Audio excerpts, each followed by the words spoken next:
మొత్తానికి హైదరాబాద్లో చిరు వ్యాపారి కుమారి ఆంటీ సమస్య పరిష్కారమైంది. రోడ్డు పక్కన నడుస్తున్న ఆమె హోటల్ను తీయక్కర్లేదని, చిరు వ్యాపారుల పొట్ట కొట్టవద్దని సాక్షాత్తు సీఎం రేవంత్ రెడ్డి పోలీసులను ఆదేశించారు. అంతేకాదు తాను ఒకరోజు ఆ హోటల్కు వచ్చి భోజనం చేస్తానని కూడా చెప్పారు. ఇది ఆమెకు ఒక ఉపశమనం కాగా దీని వెనుక వైఎస్ఆర్ కాంగ్రెస్ సోషల్ మీడియా పాత్ర ప్రముఖమైనదని తేటతెల్లమైంది. వాస్తవానికి గుడివాడకి చెందిన కుమారి తన భర్త పిల్లలతో కలిసి హైదరాబాద్ వెళ్లిపోయి అక్కడ ఫుట్పాత్ మీద భోజనం అమ్ముకుంటూ జీవిస్తోంది. ఆయన భర్త ఆటో డ్రైవర్ కాగా పిల్లలు కూడా చదువుకుంటున్నారు. ఆహారంలో రుచి, నాణ్యతతో పాటు ఆమె మాట తీరు నచ్చిన ఆహార ప్రియులు ఎక్కువ సంఖ్యలో రావడం మొదలైంది.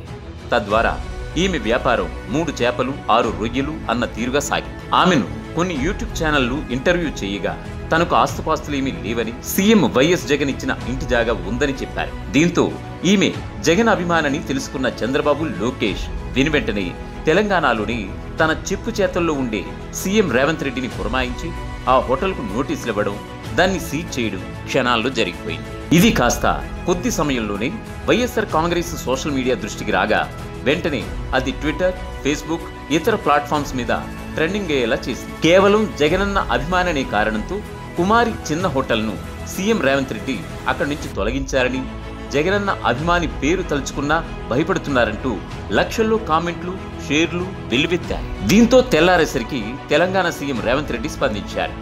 ఆ హోటల్ తొలగించవద్దని, చిరు వ్యాపారుల పొట్ట కొట్టొద్దని, ఆ హోటల్ అక్కడే ఉంచాలని అధికారులను ఆదేశించారు.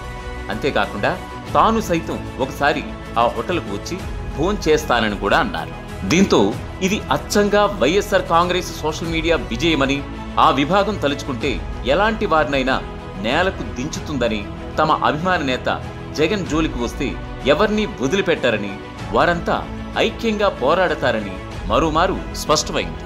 వైఎస్ఆర్ కాంగ్రెస్ సోషల్ మీడియా ఈ వ్యవస్థను ఒక గొప్ప వేదికగా భావిస్తూ సామాజిక అంశాలను పరిష్కరించడానికి, ఏ దిక్కు లేని వారికి మద్దతుగా నిలవడానికి ఉపయోగిస్తోంది. అదే అటు టీడీపీ, జనసేన పార్టీలు మాత్రం జగనన్నకు అనుకూలంగా మాట్లాడే వాళ్ళ ఫోటోలని, వీడియోలని మార్ఫింగ్ చేస్తూ, వాళ్ళని ట్రోల్ చేస్తూ, వారి స్వలాభాల కోసం వాడుతూ సోషల్ మీడియాని దుర్వినియోగం చేస్తున్నారు.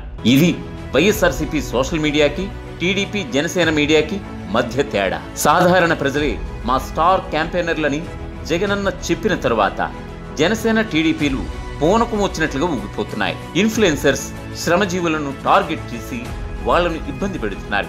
ఆఖరికి జగనన్నను ఎదుర్కోలేక ఆయన అభిమానులను ట్రోల్ చేయడమే లక్ష్యంగా ఆ వర్గం కుట్రలు చేస్తోంది.